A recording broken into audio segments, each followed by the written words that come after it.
Hi friends, I am Ankit and today I will show you how to create another Gmail account.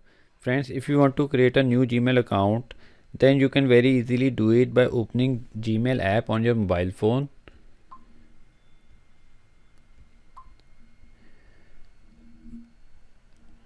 Now here in your Gmail app, you need to press on the profile picture. Now here you will find an option add another account. Press on it.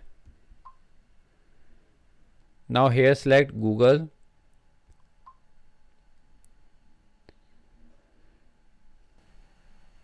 Now to create a new account, you need to press on create account.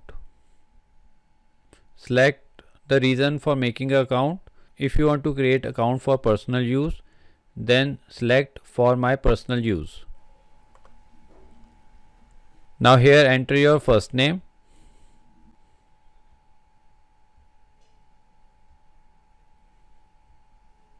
Now press on next.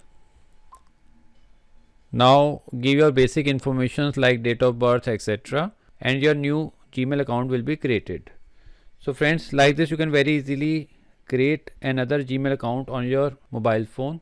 I hope you find this video useful. If you like the video, then press on like button and don't forget to subscribe our channel and press on bell icon to receive email notifications free of cost.